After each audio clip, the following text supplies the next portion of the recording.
यहाँ इस प्रांगण में उपस्थित सभी सम्मानित साथियों को मेरी ओर से जय भीम। सर्वप्रथम बाबा साहब भीमराव अंबेडकर जी को नमन करते हुए करुणा के सागर तथागत महात्मा बुद्ध जी को नमन करते हुए और हमारे समाज में जन्मे तमाम हमारे महापुरुषों को नमन करते हुए मैं आप सब साथियों के सामने अपनी बात रखना चाहता हूं। सम्मानित साथियों, यह जो लड़ाई यहाँ डॉक्टर रितु जी के नेतृत्व में लड़ी जा रही है, यह कोई छोटी लड़ाई नहीं है। देखने के लिए ऐसा लगता है कि ये डॉक्टर रितु जी की व्यक्तिगत लड़ाई है। इनका जो उत्पीड़न किया गया है, इनको जो यहाँ पर टार्चर किया गया है, ये लगता है कि ये डॉक्टर रितु की लड़ाई है। लेकिन मैं ये कहना चाहता हूँ कि ये लड़ाई ये व्यक्तिगत लड़ाई नहीं है, ये लड़ाई एक समाज की लड़ाई है। एक समाज जो इस देश में बहुजन समाज है, इस देश का जो एससी समाज है, एसटी समाज है, ओबीसी और धर्म परिवर्तित माइनॉरिटी समाज है, ये उन सब की लड़ाई है। इस लड़ाई का प्रतीक आज यहाँ डॉक्टर रितु जी बैठी हुई है। ये लड़ाई इस देश में हजारों साल से चलती आई है। इस लड़ाई को खत्म करने का काम बाबा साहब भीमराव अंबेडकर के रूप में जो हमारे महापुरुष हुए, उन्होंने इसको अंजाम तक पहुंचाने का काम अवश्य किया। इस देश में बाबा साहब के नेतृत्व में जो संघर्ष चल रहा था वो अंजाम तक पहुंचा और इस देश में बहुजन समाज के लिए एक संविधान का निर्माण हुआ, जिस संविधान के माध्यम से हम सब लोगों को मानवीय अधिकार हासिल हुए।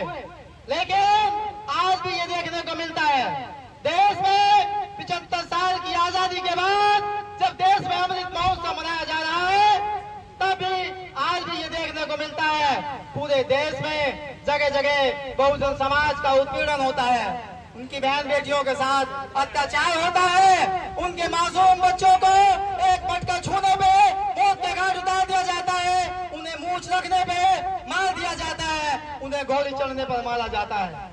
इस प्रकार का उत्पीड़न जो आज देश में हो रहा है, ये वही उत्पीड़न है जो हजारों साल पहले से चला आ रहा है। इसका स्वरूप आज भी बदला नहीं है। इस स्वरूप को बदलने के लिए हमें आज भी अपने बीच में बाबा साहब जैसे नौजवान तैयार करने होंगे, जो अपना सब कुछ कुर्बान करने के लिए, अपना सब कुछ दांव पर लगाने के लिए इस देश में इस मूवमेंट के लिए तैयार होंगे। बाबा साहब की जो कुर्बानी है हम भूल नहीं सकते, उनके 4 मासूम बच्चों की कुर्बानी हम भूल नहीं सकते, उनकी पत्नी रमाबाई की जो जवानी में ही तपेदिक की मरीज होकर इस संसार से चली गई, हम भूल नहीं सकते उन बाबा साहब को। हम उन्हें हमेशा याद करते हैं और उनके दिए हुए अधिकारों को हम जो आज उपयोग करते हैं उसके लिए भी हमें अभी लड़ना पड़ेगा। आप सब जानते हैं कि आज इस देश में जो सरकारें चल रही है वो मनुवादियों की सरकार है और वो नहीं चाहती कि जो बाबा साहब के माध्यम से इस बहुजन समाज को अधिकार मिले हैं वो अधिकार सुरक्षित रहे। सम्मानित साथियों, ये अधिकारों की लड़ाई है, ये न्याय की लड़ाई है, ये अधिकारों की लड़ाई है, ये मान सम्मान की लड़ाई है, ये हमारे स्वाभिमान की लड़ाई है। इस लड़ाई को हमें हर तरीके से जी जान लगा करके लड़ना होगा। इसके लिए हमें हर कुर्बानी देने के लिए तैयार रहना होगा। हम अक्सर चर्चा करते हैं, हमारे साथी अक्सर चर्चा करते हैं कि हमारे पार्लियामेंट में 131 सांसद बैठते हैं।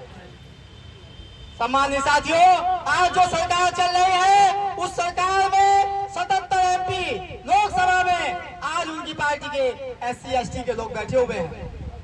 यदि वो 77 लोग एक संकल्प कर ले कि हम अपने बहुजन समाज के लिए लड़ेंगे, तो क्या ये सरकार चल सकती है?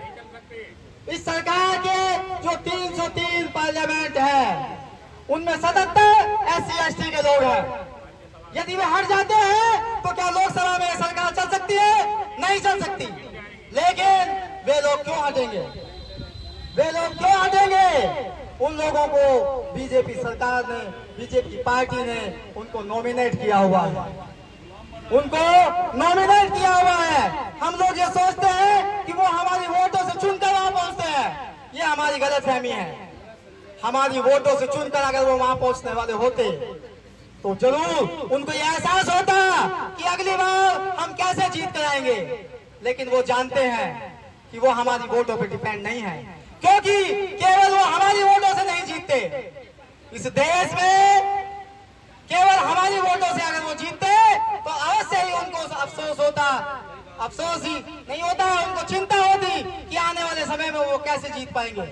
लेकिन क्योंकि वो लोग एक जनरल सीट पर या हमारी एससी सीट पर जनरल कास्ट की वोटों से भी जीत कर आते हैं, क्योंकि संयुक्त जो वोटिंग का सिस्टम इस देश में है उसकी वजह से वो लोग निश्चिंत रहते हैं। वो जानते हैं कि एससी एसटी के लोग वोट नहीं भी करेंगे, अपने घर बैठ जाएंगे, वोटों का बहिष्कार कर देंगे, तब भी वो जीत कर आ जाएंगे। यही कारण है और इसी लड़ाई को बाबा साहब ने 1932 में गोलमेज कॉन्फ्रेंस में भी लड़ा था, जब उन्होंने सेपरेट इलेक्टोरेट की बात की थी। उन्होंने कहा था कि हमारा निर्वाचन अलग से होना चाहिए, हम अपने नुमाइंदों को अलग से चुने, ये अधिकार हमें होना चाहिए। यदि केवल हम अपने वोटों से अपने प्रतिनिधि चुनेंगे तो वो हमारी सुनेंगे और हमारी लड़ाई लड़ने का काम करेंगे। लेकिन ऐसा नहीं हो पाया ये उस समय, क्योंकि आप सब जानते हैं देश में जो आजादी का आंदोलन चल रहा था, उस आजादी के आंदोलन को जो नेतृत्व दे रहे थे वो थे महात्मा गांधी। महात्मा गांधी जी वो नहीं चाहते थे कि इस देश में एससी एसटी के लिए अलग से निर्वाचन क्षेत्र नियुक्त हो। उन्होंने वहां पर आमरण अनशन किया और वो जो हमारा अधिकार बाबा साहब ने हमें दिलाया था वो अधिकार उन्होंने छीन लिया। आज उस अधिकार को छीन जाने की वजह से हम अपने आप को ऐसा महसूस करते हैं और लगातार अपने अधिकार पाने के लिए संघर्ष करते हैं। लेकिन संघर्ष हमारा रुकेगा नहीं, जारी रहेगा, जारी रहेगा, जारी रहेगा। इसी के साथ मैं अपनी बात को विराम देता हूँ। सभी साथियों को जय भीम, जय भारत, जय संविधान, नमो बुद्धाय।